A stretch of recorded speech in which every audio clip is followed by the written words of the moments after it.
This is a WWN Publishing Group recording. Copyright 2018, all rights reserved. Hollywood, a short story by Martha Sweeney from the Cocktails Anthology, read to you by the author. Chapter 1, Officer Saige McCullin. We've lucked out so far, Hollywood, Alex states, but it'll all start happening within a day or two. Stop calling me that, I groan. You promised. Sorry, he laughs. It slipped. Yeah, right, I scoff. I swear, he claims with a chuckle, you'll get a new nickname at some point. Not soon enough, I whine. I've been here for almost 10 months. Not all nicknames are the same, he challenges. It took Murphy 5 years to finally stop being called Squeaks. It's still better than Hollywood, I quip. Not if you knew how he got the name, Alex chuckles. And it was during this time of year. Most nicknames come from something weird happening during the holiday season. I've had several incidences to warrant a new name, I challenge. Nah, he counters with a dismissive hand gesture. They weren't really anything significant. My eyes roll as I peer out the window alongside our booth. Here you go, a female's voice sings. My attention shifts to the voice and I smile, recognizing our waitress. Thanks. Her eyes stay fixated on Alex, who offers her a boyish grin. When she leans in, hovering just enough over the table where she's encroaching on our space, I kick him in the shins. Fuck, Hollywood, he spits with a heated glare. What? I reply, acting innocent. It was an accident. My leg spasmed from the seat. The waitress backs up just a few small inches. Let me know if you need anything, she coos, still keeping her attention riveted on Alex. Will do, darlin', he hums. I could use some ketchup, I say, interrupting their silent undressing of each other. She barely glances at me, correcting herself when I point to the badge on my chest. Sure thing, she says through a fake smile. When the waitress is far enough away, I remind Alex, You're married. I can still look. I doubt that Hannah would agree, I snicker. I'm allowed to look, he insists while shoving several fries into his mouth. Since when? I quip. Since I caught her eyeing some actor in a movie we watched, he mentions.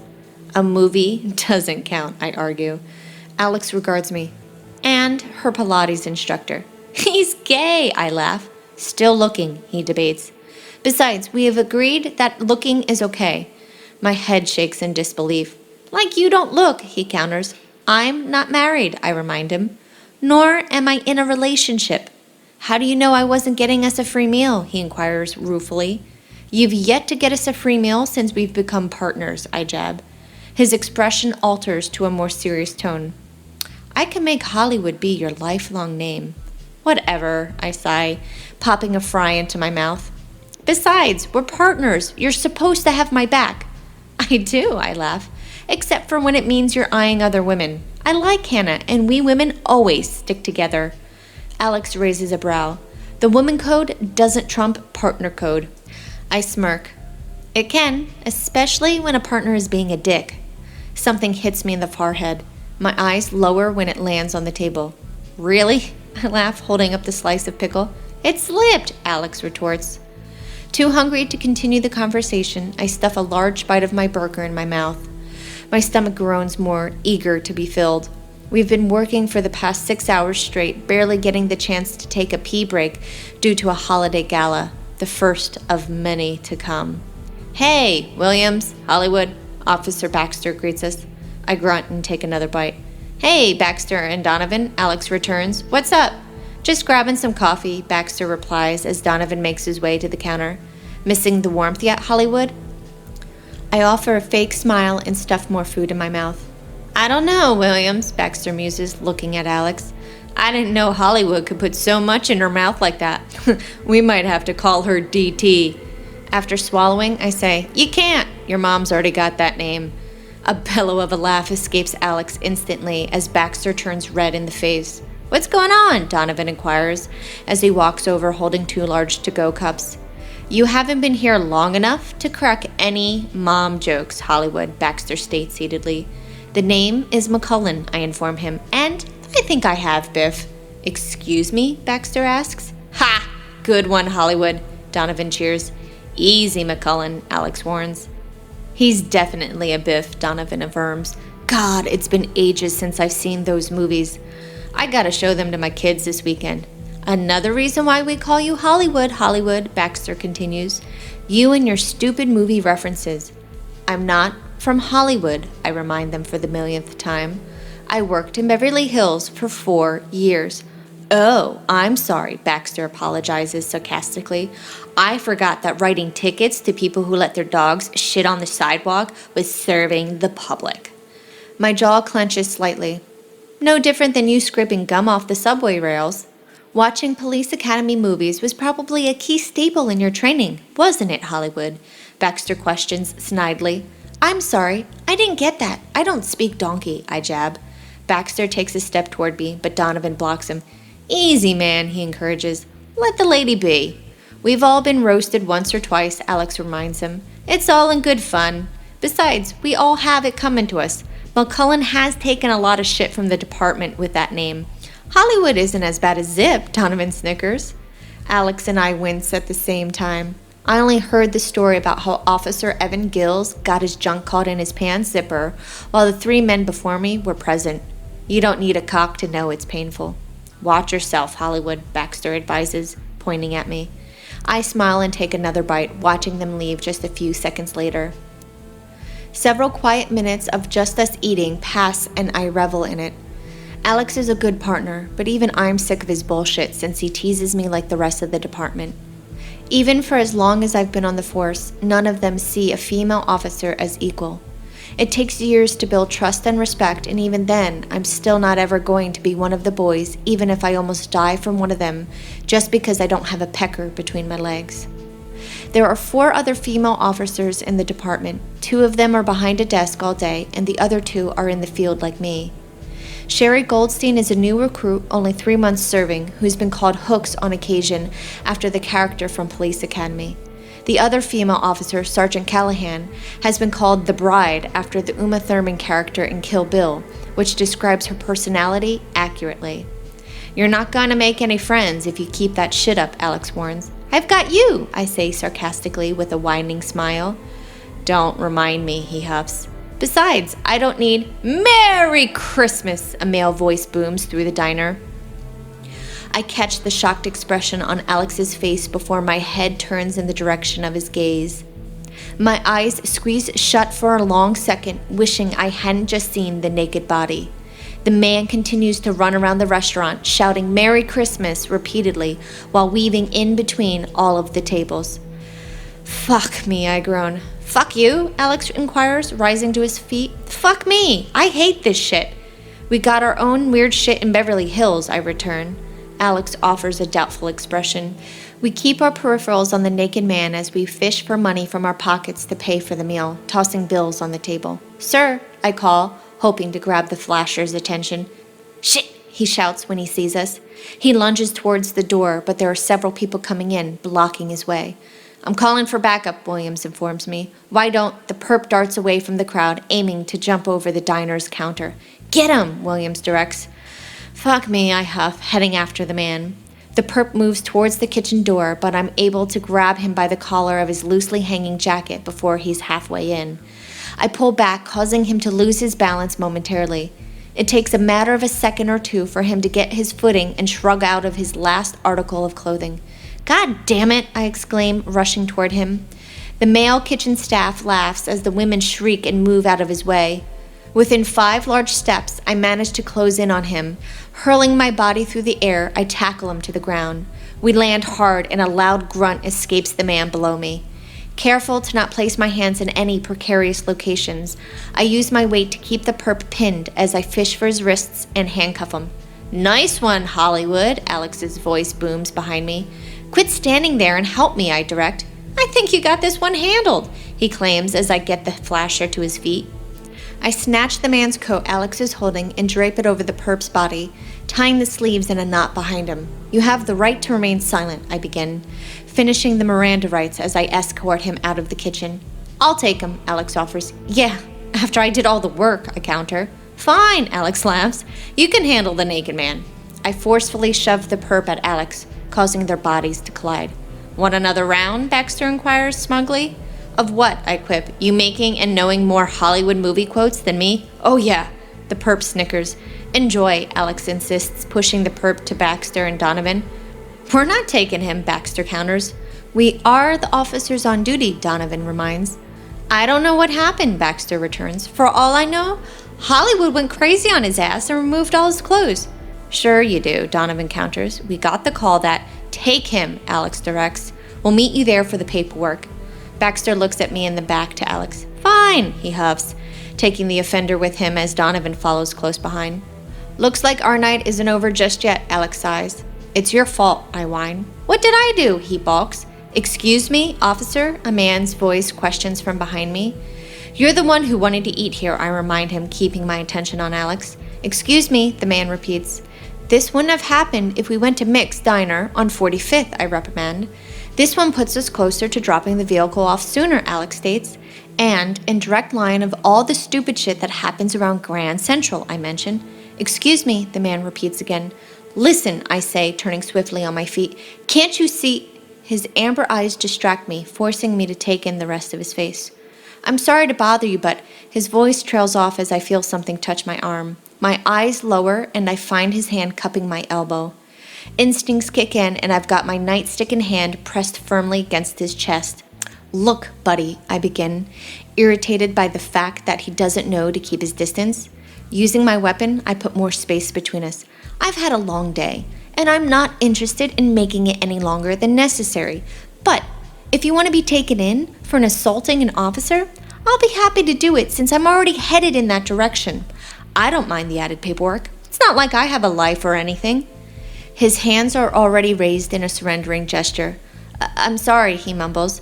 His eyes lower to my chest and then quickly snap back up to my face. I'm sorry, Officer McCullin. I just... Go back to your table, I direct with agitation laced in my words, or else you will be also charged with obstruction. Hollywood, my partner beckons. I don't reply as my heated stare remains on the bystander. McCullins, Alex calls sharply. Let's go. Fine, I huff, turning in his direction. Chapter 2, Phineas Wilder. Finn, an odd voice calls as Officer McCullin's mouth moves. God, you're beautiful, I mumble. She continues to walk toward me in slow motion. Her blonde hair cascades down the side of her face as she removes her hat. One of her hands slides down to the first button of her uniform, unhooking it. Finn, she repeats. My eyes get pulled to her lips as they curl up into a smile. Finn, a different voice booms as Officer McCullin's face becomes agitated suddenly. What? I snap. My eyes dart around the room and I realize that I was just daydreaming about the woman I met 2 nights ago. Did you hear a word I was saying? Tim checks. I look down at my desk, seeing the mock-ups displayed before me. Sure, I lie. Who is she? He inquires. Who? I ask, scanning the images before me. I point to the design farthest to the left. This one. The woman? He says. What woman? When Tim doesn't reply, I look up. His head bobs as if encouraging me to speak. What? I repeat. It's been a while since you've been distracted during one of our meetings, he claims. I'm always distracted, I remind him. There are millions of different things on my mind at any one point. Not this kind of distraction, he counters. You got anything else for me, I inquire. Yes, he confirms. Great, I exclaim. What? You were about to tell me about the woman who you can't stop thinking about, he states. How's the holiday party coming along? I redirect. As your business partner, Tim informs me, I encourage you to ask her out on a date. What makes you think I haven't? Tim laughs. Despite having the confidence to run your own successful adventure magazine and outdoor sports stores, knowing how to sail around the world, among other things, and soon to be training to climb Mount Everest, you are a pussy when it comes to women. I have no challenge talking to women, I counter. I meant women you're attracted to, he clarifies. Women who intrigue both your brains. I remain quiet, not wanting to have this conversation with my business partner. You've looked her up online, haven't you? He muses. No, I lie. I toyed with putting her name in the browser search, but nothing came up. Bullshit, he laughs. What's her name? Why?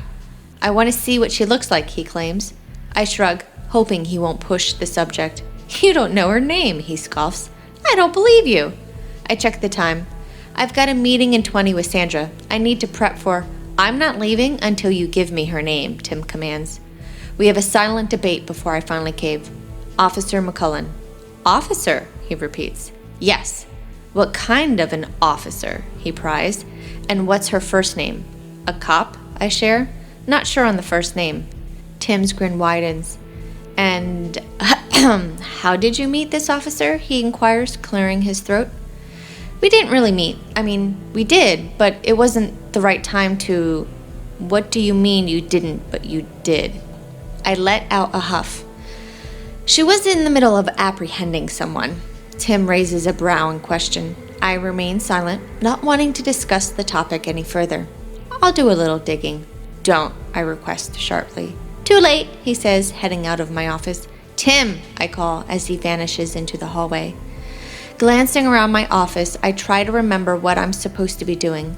Feeling optimistic that I'll uncover some bit of information about Officer McCullin, I hop on social media.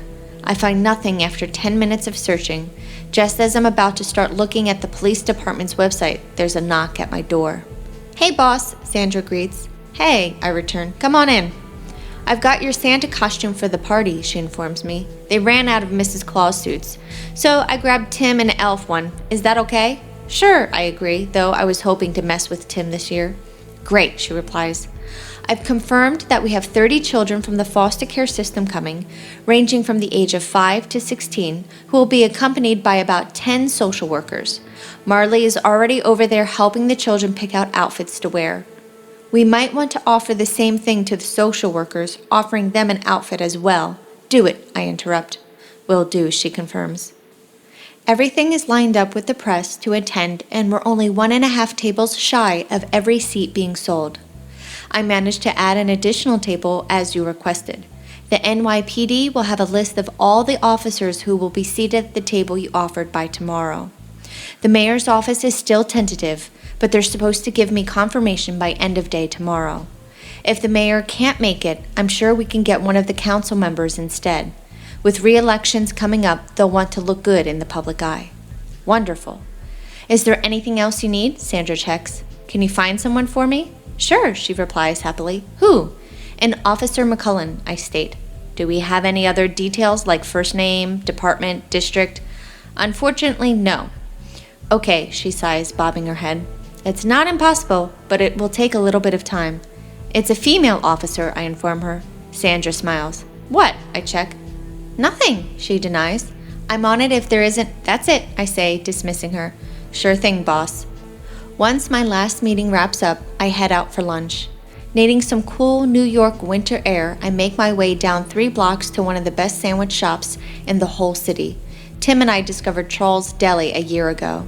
We made it a mission to try every restaurant within 10 blocks of the office when we opened our East Coast corporate headquarters here 3 years ago.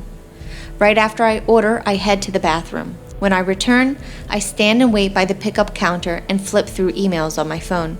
Hey, Charlie, a familiar voice greets.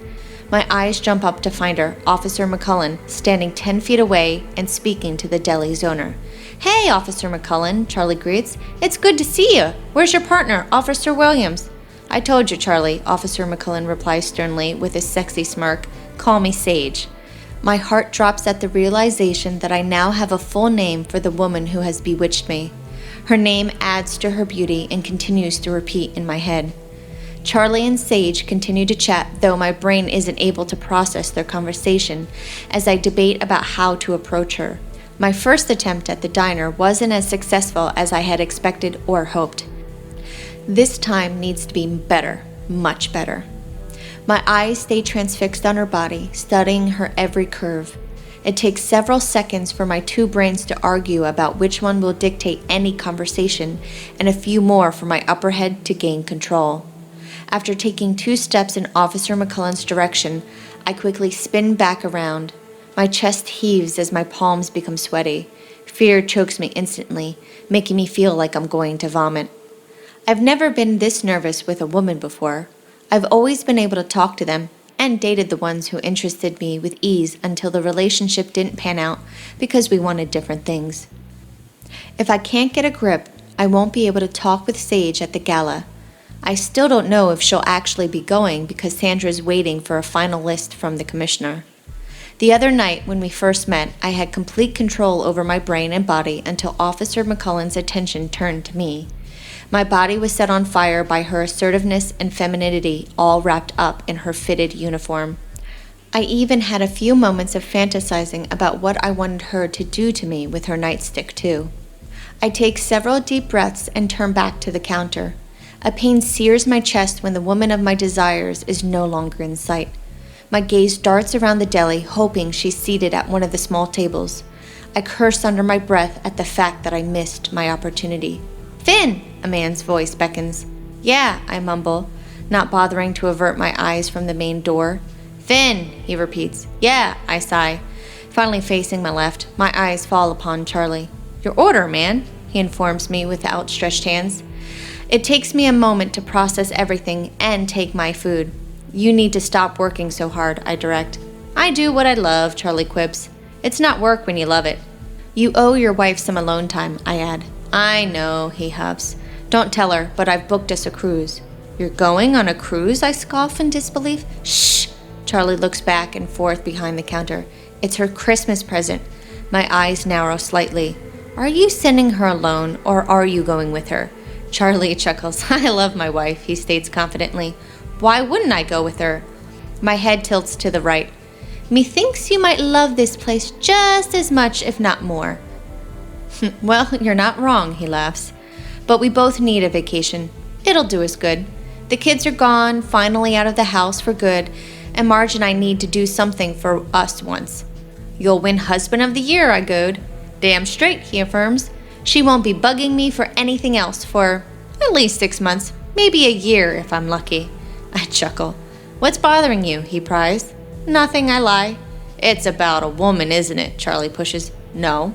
Charlie smiles. "I know it's not money, so it's definitely about a woman. Tell me what's going on. Maybe I can help. I've been married for 29 years. I might know a few things." "She doesn't know who I am," I inform him. "What woman doesn't know who you are? Your face is on a magazine almost every month, if not on a billboard," he baits. I shrug. "That could work to your advantage," he muses. "If she doesn't know who you are, you know she's not trying to date you for your money." "True," I chuckle. "Do I know her?" Charlie inspects. My head shakes. "Nah." Charlie studies me for a few seconds. His head shifts toward the door and then back to me. 2 seconds later, his right eyebrow lifts. "You've got the hots for Officer McCullin." "What?" I laugh dismissively. A wicked grin morphs on his lips. "You do." "Nope," I fib again. "You're never flustered when you come in here. You weren't on your phone with a call. It all makes sense," he continues. "You're busy," I declare, stating the obvious. Charlie's Deli is always busy from sunup to sundown. Bodies are always moving about, taking up as much space as possible in the little space that isn't even really a dining area. It's just a couple of small tables and chairs, yet everyone needs to occupy every available inch of the place regardless if it's cold or hot outside. "I can put in a good word for you," Charlie offers. "Won't work if she doesn't know who I am," I return. "She and her partner are in here about 3 or 4 times a week," he adds. "I'm sure if you come in and pretty much have at least breakfast and lunch here, you're bound to run into her." "I already spend enough money here," I remind him. "We just had a company order from you 2 days ago." "Hey," Charlie huffs, raising his hands up in surrender. "If you don't want my help, fine. It's not like I can't do a little introduction or anything." "I'm fine," I lie. "How do you know Officer McCullin anyway?" he inquires. "It doesn't matter," I reply. "Sure it does," Charlie counters. "If you've met, but she doesn't remember, that works to your benefit when I officially introduce the two of you." "I can talk to her on my own," I quip. "Yeah," he scoffs. "You did so well with that just a few minutes ago." "How do you—" Charlie lifts his hand, causing me to stop mid-question. "Think about it," he offers. "I know a few different ways to get a girl's attention, especially one whose attention is in all directions due to her job. I dated a female cop once. She had a desk job back then, but they think differently than most women. I could coach you." I regard Charlie for a moment. "Like you'd let me coach you into better shape?" I pry. I have already landed myself a woman, Charlie chuckles. I don't need the help. No, but I'm sure she wants you to be healthy and alive for many more years, I probe. That potbelly is slowing you down, my friend. You get rid of it and your sex life will be even better. My relationship is not the one in question, Charlie claims. You sure about that? I tease, pointing to his stomach. My offer still stands, and I'm not looking for anything in return other than to see Marge happier. No, my offer still stands, and I'm not looking for anything in return other than you not only getting laid, but seeing Officer McCullin with one of the few good guys who's single and still left in New York, Charlie pushes back. I mull over our exchange. I'll consider it, if you will. Charlie smirks and sticks out his hand. Done. I take a hold of his pro-offered limb. Done.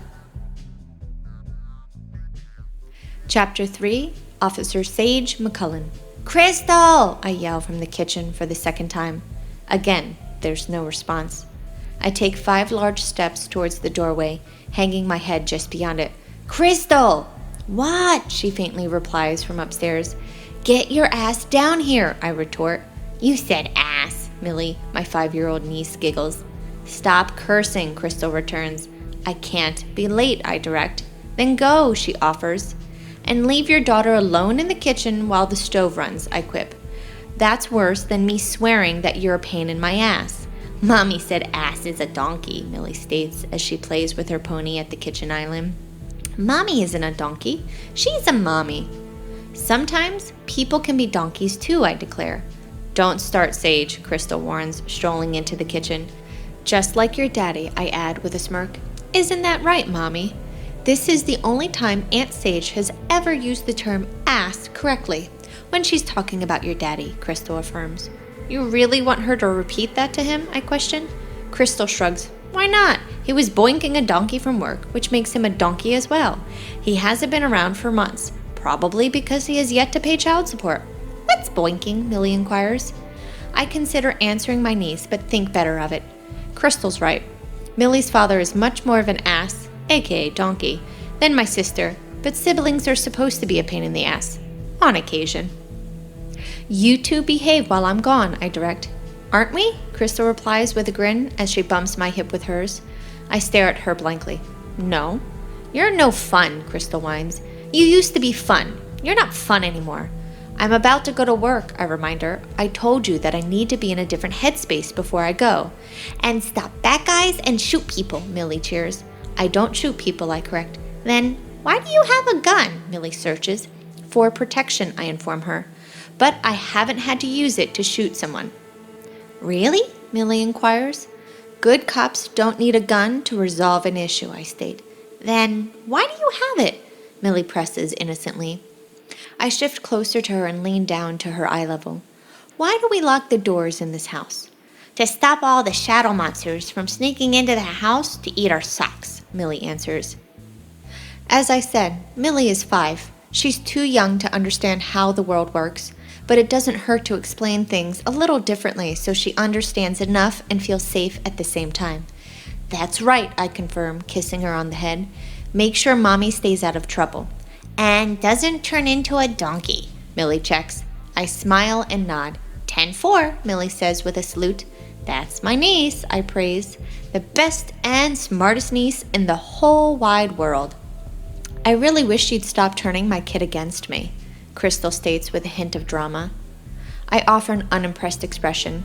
You do that all on your own, sis. Watch out for the crazies, Krystal encourages. Unfortunately, my job is to find them, I huff. Hey, I'm sure our crazy here is better than the California crazy, Krystal jokes. My lips purse and my head shakes. Crazy is crazy.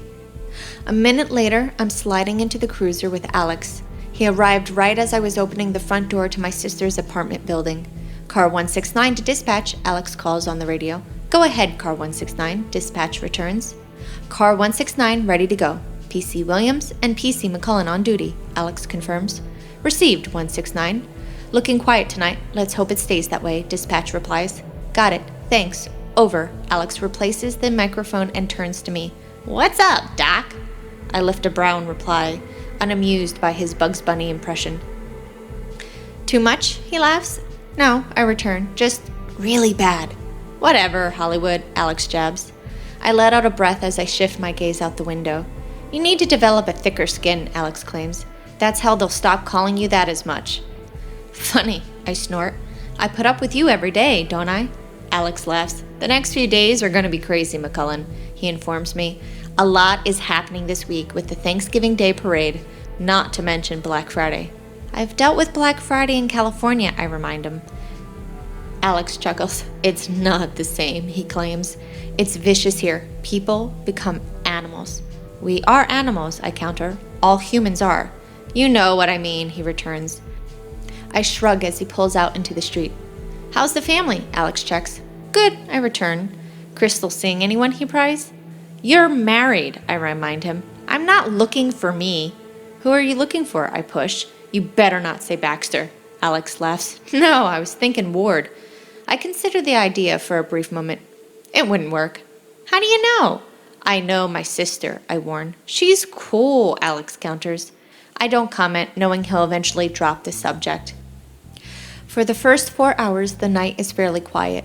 We patrol the streets, keeping our eyes and ears open, ready for anything. Later in the night, when we stop for a drink, my legs are tight from sitting so long and become stiffer the instant the door opens and the bitter, cold air hits them. Thermals don't really make a difference.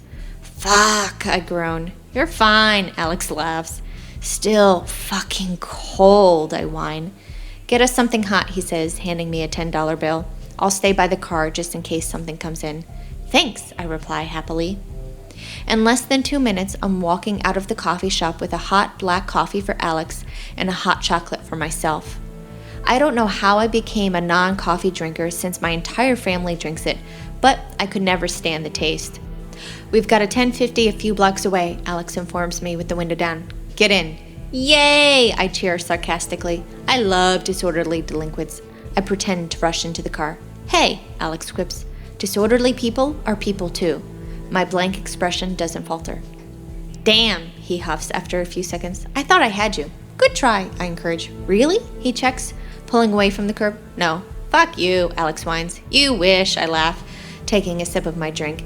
His eyes scan me. If I wasn't married, I still wouldn't give you the time of day, I snort. Even if we didn't have the same job, he pries ruefully. Damn straight, I goad. You's one of those lezzies, ain't you, Alex pushes. Just because you haven't seen me show any interest in anyone in the department, you automatically assume I'm a lesbian? That, and you're from California. It's like 1 in 5 of you are lesbians, right? He checks. First of all, I warn, that's sexual harassment in every way. Second, it's none of your fucking business. And third, just because a woman isn't interested in fucking someone in the workplace doesn't automatically make her a leslie. So what does it for you then? Alex pushes. Drive, I direct, uninterested in having this conversation. 10 minutes later, thanks to the siren, we pull up to the street corner where dispatch informed Alex of the incident in progress. It takes Alex and me a second to assess the situation before getting out of the car. What's going on? Alex inquires as we approach 2 men dressed as Santa. He's in my spot, one Santa says with slurred words. I'm not in his spot, the coherent Santa returns. That's his spot. He gestures to the other side of the street where another Salvation Army sign stands by itself. Yes, you are, drunk Santa returns, taking a step closer. Easy, Santa, Alex cautions, stepping between the 2 men. I'm sure we can. Alex sniffs the air. Have you been drinking? No, says drunk Santa. I can smell it over here, I inform Alex. I've got a night sick, drunk Santa announces as parents with children pass by. Let me get a seat, and you can hop on. Alex fights to keep a straight face. I've got a better place for you to sit, I offer, moving toward drunk Santa, who's practically tripping over his own feet to sit down on the steps to the department store. Yay, he cheers. Where? Drunk Santa stumbles to a standing position. This way, I offer with a smile. Have you been good girl or naughty girl? He questions seductively. It depends on the time of day, Santa, I return slyly. But I thought we could get a little naughty. McCullin? Alex questions. Right over here, I say, taking a hold of drunk Santa's wrist. Getting kinky already? Drunk Santa asks excitedly as I get one cuff locked. Sure. Alex shifts to open the door to the cruiser as I read Santa his rights and get his arms secured behind his back. Santa puts up a little fight when he realizes what's happening. It takes all of 2 seconds for him to fall across the back seat. With the door closed, Alex jogs across the street and grabs Drunk Santa's sign and bucket as I get into my seat. "I'm not into men," Drunk Santa claims. I laugh. "What's so funny?" Alex asks once he finally returns behind the wheel. "I think Santa thinks we're having a three-way," I goad. Alex looks over his shoulder for a second. "Call it in, McCullin." "Aw," I gush. "What?" "You called me McCullin," I declare. Alex is quiet for a few seconds. "How you handled him was good." "Am I getting praise?" I quip. "Don't let it go to your head," Alex warns. "Too late," I tease. I want head," Santa announces. "But I don't want it from you. I want it from her." "I'll put you back there with him if you keep it up," Alex warns. "Yes," Santa cheers. "I'm getting head." Chapter 4, Phineas Wilder. The plan is set. Tonight, I'll be able to talk with Officer Saige McCullin without any distractions. Is the meeting staged? Yes, but you can't blame me. I've seen her at Charlie's Deli 6 times over the past week since Charlie told me she's in there regularly, but I've been too scared to approach her. The first time she was back at the deli, Charlie tried to call me over when she was ordering, but I ran into the bathroom. The following 3 times I observed her from the sidewalk, 2 of them from across the street. The 5th time I managed to be standing right next to the newsstand, which was only 15 feet away from the door. On my 6th attempt, I didn't realize until Officer McCullin and her partner were asking weird questions to Charlie that Charlie had set me up. Something was said about someone trying to rob him, which could never happen in that place. Once you're in, it'll take you at least 10 minutes to get out the door. Then, Charlie confessed that he wasn't being robbed and wanted them to come to the deli because he wanted Officer McCullin to meet someone.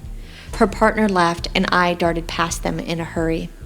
Tonight, there's no one but me in my apartment, forcing me to have to talk to Saige. I've got the lights low with mostly Christmas lights strung tastefully. Sandra, my assistant, came over earlier to assist with the mood lighting, as she called it. Even with my assistant's keen tech skills, she couldn't find Officer McCullin on social media.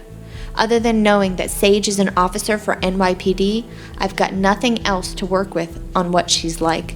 I don't know what foods she eats or smells she likes, so I hope that the vanilla-scented candle Sandra said most women like works. As I triple-check that everything is in order for the night, a knock is heard from my door just as expected. "Hello," I greet cheerfully. My disappointment surfaces instantly when I see 2 male cops standing before me. "Are you the owner of this residence?" the taller officer inquires. "Yes," I confirm, "but it's okay. I'm the one who—" "We've gotten a complaint about noise," the other officer informs me. "Yes, I know," I reply, but they peer over my shoulder and into my apartment. "We were told there was a party and loud music," the taller officer states. "Yes, I know," I huff. "That's what I'm trying to explain." "That the party is suddenly gone?" the shorter officer inquires. "Must have been a boring party," the other officer snickers. "No," I chuckle nervously. "There wasn't a party to begin with." They stare at me blankly as if questioning my sanity. "I'm trying to impress a woman," I explain. Their expressions soften. "Then why—" "It's a ploy," I reveal. "To get her here?" "Who?" the shorter officer inquires. "The woman," I say. "Pretending to have a party is supposed to get a woman, the woman you want to impress, to come to your place," the taller officer questions. "Yes," I affirm. "Are you drunk?" the shorter officer inquires. "No," I chuckle. "God, this all sounds weird, doesn't it?" They both nod as they try to process what they already know and to probably determine if I am, in fact, insane or high. "See," I huff, "I'm the one who called you to begin with." "Why would you call the cops on your own non-existent party?" the taller officer searches. "Is the woman you're trying to impress already here?" the shorter officer inquires. "No," I return nervously. She's not here." "Was she supposed to be here when we got here?" the taller officer inquires. I sigh. "She's supposed to get here when you got here." "So she's running late," the shorter officer guesses. "No," I say. Neither of them comment, probably still confused by the situation. "Look," I begin. "She's one of you, a cop." The corners of their mouths hook up. Which officer are you trying to have respond to a fake call? The taller officer inquires. Reporting a fake incident is illegal and you could... Quiet, the taller officer interrupts the shorter one. It's the holidays, and this man is in love. Since when do we... Shh! The taller officer hushes. What precinct is she with? I don't know, I return. Does it matter? Yeah, it matters, the shorter officer states. What's her name? I stutter. I don't want her to know. We won't tell, the taller officer claims. We can make sure she gets dispatched when you call again. Is it Jenkins? The shorter officer pries. No, I reply. She's pretty but married, the taller officer states. Maybe Zimmerman? No, I confirm. Oh, what about Roman? The shorter officer checks. No, I return. How many female officers are there? In the city or just our precinct? The taller officer asks. Never mind, I huff. If she's in our department, we'll be able to figure it out quickly, the shorter officer states. The only way we might know of any officer from a different precinct is if we met her or heard of her. Heard of her? I inspect. Yeah, the shorter officer chuckles. We all share stories of the shit that happens to us over the years, comparing stories from the streets. My mouth opens to comment, or perhaps to question his statement, but I think better of it. We could be here all night if they start sharing stories, and then I'll never get Saige over here. Oh, how about Bachman? The shorter one searches. She's too old for this guy, the taller officer laughs. McCullin, I blurt. Officer Saige McCullin. McCullin, they say at the same time. They pause and look around. The name doesn't ring a bell, the taller officer says, regretfully. Do you know her nickname? Nickname? I repeat. Yeah, the shorter officer chuckles. We've all got them. We know most officers from different precincts by their nicknames rather than their full names. Some can have the same last name too, the taller officer adds, but it's less common with the female officers. I don't know her nickname, I inform. Where have you seen her before? The shorter officer searches. A deli over by Bryant Park, I share. Ah, man, the taller officer sighs. She wouldn't get called for something up here by Central Park. She's with one of the Midtown precincts. Was she in uniform when you saw her? The shorter officer inquires. Yeah, I affirm.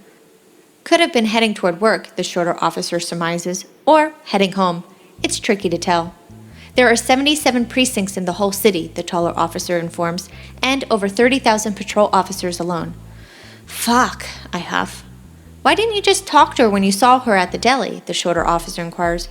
Oh, well, I wasn't able to get close enough when I did see her, I mutter. I will next time. Smiles smear across their face. You were scared, the taller officer guesses accurately. No, I lie. You're good looking, the shorter officer states. I stare at him blankly for a long moment. What? He asks, looking at me and then his partner. He ain't bad on the eyes from what I would deduce from what all the female cops say about men. Plus, he's got money. I'm sure she'd give you the time of day if you just talked to her. I'm seriously questioning you being my partner right now, the taller officer says with a blank face. What? The shorter officer quips. That's my cue to go, the taller officer announces. What? The shorter officer repeats, following after his partner. Good luck, the taller officer bids. If we find out who she is, we'll be back. Thanks, I reply. Come on, Weiss, the shorter officer calls. Officer Weiss continues to walk toward the elevator, not bothering to look at his partner after pressing the button. Have a great night, officers, I bid. Thanks, the shorter officer replies. Officer Weiss raises his hand in acknowledgement. Come on, Weiss, the other officer begs as I close the door.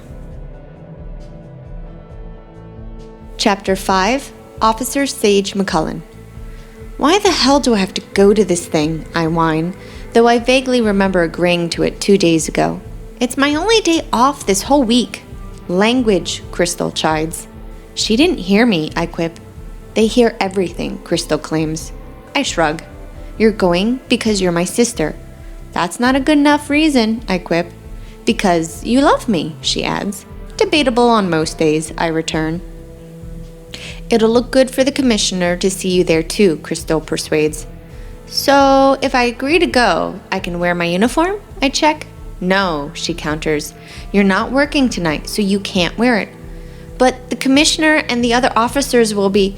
They're going to represent the NYPD, she reminds me. You are going as an aide since I'm down 2 social workers due to illness. I didn't say I'm going, I say. Krystal glares at me before looking to her daughter. Millie! Yeah? Millie replies as she kicks her feet off the edge of the bed. Wouldn't it be fun to have Aunt Saige come with us to the party? Krystal asks. Don't bring her in too. Yay! Millie cheers. No, I counter. Why not? Millie asks innocently. Don't you love us? Low blow, I warn, looking at my sister. Krystal shrugs with a pleased grin. Santa's gonna be there, Millie states excitedly. I snicker, remembering how many Santas I've had to deal with the past week. What's funny? Millie checks. Nothing, I huff. I glower at Krystal. Fine, I'll go. Great, Krystal cheers. You can wear this. She shoves a red evening gown in my direction. No, I object. What? You'll look pretty, won't she, Millie? Yay! Millie shouts. I'm wearing a pantsuit, I negate. Like hell you are, she disputes. Language, I reprimand. Mommy said hell, Millie states. Krystal gives me the stink eye because she got caught instead of me. It's Auntie Saige's fault. I grab a handful of popcorn from Millie's big bowl and hurl the pieces at my sister. Mature, Krystal huffs. Millie laughs and throws a handful at her mom. Millie, Krystal scolds. Auntie Saige did it first, Millie defends. I snicker, trying to hide my face from Millie. Just because an adult does something doesn't mean you should too, Krystal corrects. But, she said but, I goad. Not helping, Krystal sighs dramatically. I take a handful of popcorn and pretend to throw it. Krystal ducks as I stuff it in my mouth, which causes Millie to giggle. Stop giving her ideas, Krystal whines. I wink at Millie. Go put this on, Krystal commands, shoving the dress at me. But take a shower first. It's my day off, I remind her. And you have yet to really do anything today, Krystal counters. Hence my day off, I say snidely. I know I've asked a lot from you, Saige, Krystal admits in a melancholy tone. It means the world to me that you moved here for me when— Stop, I interrupt. Give me the dang dress. I'm sorry, Krystal says, backpedaling. Don't, I instruct. I know what you mean and I'll go. Give me 15 minutes. We need to talk about it sometime. No, we don't, I interject. I'm going. We'll have a fun time. Take 25 minutes, she suggests. I'm not that bad once I shower, I rebut playfully. It's a big event, she says. I shrug. So? $800 a plate, she reveals. My throat tightens. We were given a few tables, she adds, since the event is for the kids. I'll do my best tonight for you, I reply. Thanks. Krystal turns and sets her sights on Millie. Time for you to clean up as well. No, Millie complains. I turn and head towards my room, laughing to myself at the noises coming from my sister's room as she tries to round up my niece. My heart softens, knowing that despite the fact that I'm not in California, I'm with my family, helping them through a tough time. My sister and Millie are the only two reasons I'd be willing to uproot myself from a great apartment and even better job. As we climb the steps to the large building, my body shivers from the cold air. Even with a long pea coat on, the winter weather knows how to make me an instant icicle. I follow quietly as Krystal greets everyone she sees. Millie's holding our hands as we're ushered into a foyer that is warmer than I'd expect. Someone takes our coats, offering tickets for pickup later. By the decor of the entryway, I can only imagine that the main part of the building is even more decadent. Not a single thing is out of place. It looks as if every inch of the interior is cleaned with a toothbrush daily. The lighting is low but vibrant. There are event signs and holiday decorations all around.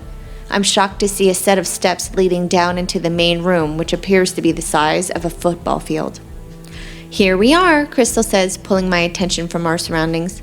Hello, a woman greets as she stretches out her hand toward me. Hi, I reply. This is my sister, Saige, Krystal says, introducing me. She's taking Christine's place. Wonderful, the woman sings. My name is Betty, and my sister Nancy, who is assisting one of the children in the restroom, is taking Jared's place. Pleasure to meet you, Betty, I say. Likewise, she returns. It doesn't take long to get settled at the table. As everyone joins us at the table, Krystal makes further introductions. At some point, I tell Krystal I'm going to say hi to the commissioner. Sure thing, she replies. When I'm a few feet away from the table, a waiter passes by and offers a drink from the tray he's carrying. I take one and offer appreciation.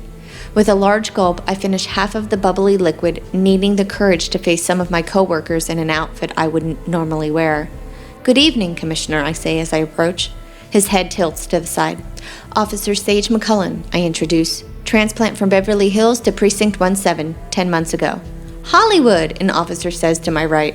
I turn and find Officer Mark Donovan offering a forced smile. Sorry, Donovan chuckles. This is Hollywood, the commissioner questions. He looks me up and down. I can see why. You look more Hollywood than NYPD right now. I'm not on duty or here representing the department, I say. My sister Krystal is one of the social workers with the children who are being honored tonight, sir. Ah, the commissioner huffs. Well, come meet the squad. The commissioner rounds the table, making introductions to each of the officers present. The officers representing the department are all male, and several of them have spouses in attendance. I didn't catch your name, Officer Torres says. McCullin, I return. Patrol Officer McCullin. He looks me up and down. Officer Saige McCullin? Yes, I confirm curiously. How does he know my first name? Also known as Hollywood, Donovan adds. Hollywood, Officer Torres repeats. It's a pleasure to meet you. Well, I huff. I just wanted to say hello before tonight began. Wait, Officer Torres says. There's someone you need to meet. I look around the table, noting all of the faces and names. I think I met everyone, I counter politely. No, he chuckles. Not an officer. I lift a questioning brow. Don't let her leave, Torres directs. I'll be right back. He scurries off faster than I anticipated. I'll come back. Nope, Donovan interrupts. You're waiting. I take a deep breath. Unless this means I can stop being called Hollywood, I'm leaving. Come on, Donovan coaxes. It's a fun name. I'm not from Hollywood, I remind him. Close enough, he counters. Beverly Hills, the commissioner corrects. Right, I affirm. It's still better than Porky, Donovan mentions. Porky? I ask regrettably. Yeah, he snickers.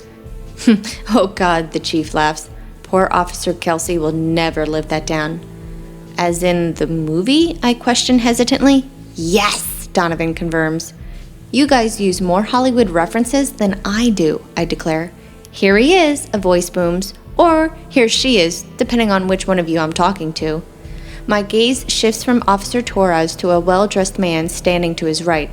He's good-looking and has a familiar face adorned with an odd expression. I can't quite make out why I need to be introduced to him. I was wondering if we'd be able to meet our gracious host before the evening started, the chief states happily. Well, I'll see you boys later. Actually, he's here to meet you, Officer Torres reveals. No offense, Chief. Me? I scoff timidly. Why? I'm not or anyone. My voice trails as my throat tightens suddenly. Then it hits me harder than I expect. I recognize the man's face. I've seen him on several occasions. The first time was the most memorable, and the other 2 times were in passing, and I hadn't noticed it was him until now. All I want to do is flee the room after begging the commissioner to not fire me. I don't forget faces. It might take me a moment to recollect how I know a face, but I know it's him. Officer McCullin, Officer Torres begins. Hollywood, Officer Donovan adds. Meet Mr. Phineas Wilder, Officer Torres continues. Phineas Wilder corrects as he reaches out his hand. It's a pleasure to officially meet you, Officer Saige McCullin. Properly this time. This time? The commissioner questions. My mouth opens, but not a single sound comes out. Finn offers a polite smile before returning his attention to me. What brings you here tonight? He inquires. Your name wasn't on the list. Busted, Officer Donovan laughs. I'm here helping my sister, I share, clearing my throat. I point over my shoulder, but keep my eyes on Finn. Finn glances past me for a second. Well, not finding you in uniform makes sense, he teases lightly. Who is your sister? She's one of the social workers, I reply. She's with the children, Finn says excitedly. Our main guests of honor. Yes, I confirm with a cough. I chug the rest of my drink. Where are my manners? Finn gasps. You need a drink. I'm fine, I lie. How do you 2 know each other? The commissioner inspects. Finn chuckles. It's an interesting story, he shares. One for perhaps another night. Right, the commissioner agrees. You're a busy man. The party and the fundraising must take precedence. Correct, Finn replies. Well, I mumble, I better be getting Hollywood, the commissioner chides gently. Don't be rude to our host. Why do they keep calling you Hollywood? Finn searches. It's nothing, I say, brushing it off. It's not a bad nickname, Officer Donovan defends. He's busy, I remind Donovan sternly. Mr. Wilder, the commissioner calls. Yes, sir. Finn replies. Is there anything we can do to assist tonight? The chief offers. How about an auction? Officer Torres suggests. An auction? The commissioner checks. Yeah, Officer Torres affirms. Don't many of these things have different kinds of auctions to raise funds from everyone in attendance? Great idea, Officer Torres, the chief praises. We have a silent auction out in the lobby, Finn shares. Did you have something else in mind? We could auction off dates with some of New York City's finest. Well, those who are here tonight and single, the chief declares.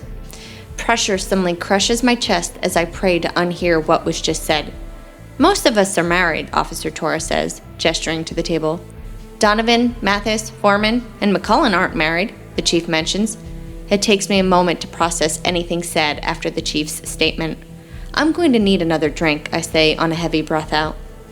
Words are spoken around me, but they don't register as I grab the closest alcoholic beverage that is being raised to one of the officers' mouths at the table. I chug it, wishing it was a never-ending supply. The result of the night is a blur until I'm called up on stage with Donovan, Mathis, and Foreman. The 3 male officers are auctioned off as Phineas Wilder shares some anecdotal stories about them. Combined, they bring in $60,000. As Finn announces my name, my stomach churns as I look out into the crowd. The lights make it hard to see faces, but I can tell all eyes are on me. He mentions a few things about me, but nothing personal. We'll start the bidding at $5,000 since you were all so gracious with our other dates, Finn announces. Do I hear 5,000? 5,000, a male's voice shouts from the empty void before me. My eyes search for my sister and I see her face beaming with excitement. She's going to have a lot of making up for tonight once this is all done. Do I hear 25,000? Finn's voice booms. My head jerks in his direction and then immediately back out to the crowd when I hear a man confirm the requested amount. Were there other bids, or did it just jump $20,000? 30,000, a voice shouts. 40,000, a different voice counters. Wow, Finn says with an amused tone. 60,000, another voice hollers. $80,000, the voice on the microphone booms. I slowly turn to face Phineas Wilder and find his outstretched arm pointing out into the crowd. My gaze goes in search of whom my potential date may be. 100,000, a voice shouts. 120,000, another voice offers. $250,000, a voice booms louder than the rest. My mouth drops open and my head spins back to Finn. Sold, Finn confirms a second later. Sold to the man who bid $250,000. Oh yeah, and that's me. Did he just... This is the end of Hollywood, a short story by Martha Sweeney. I hope you enjoyed the story. Be sure to subscribe to my newsletter to find out about new releases before the general public. You'll find a link in the description below. Also, if you enjoyed this story, make sure you subscribe to my channel to know when the next book is published. Thanks for listening.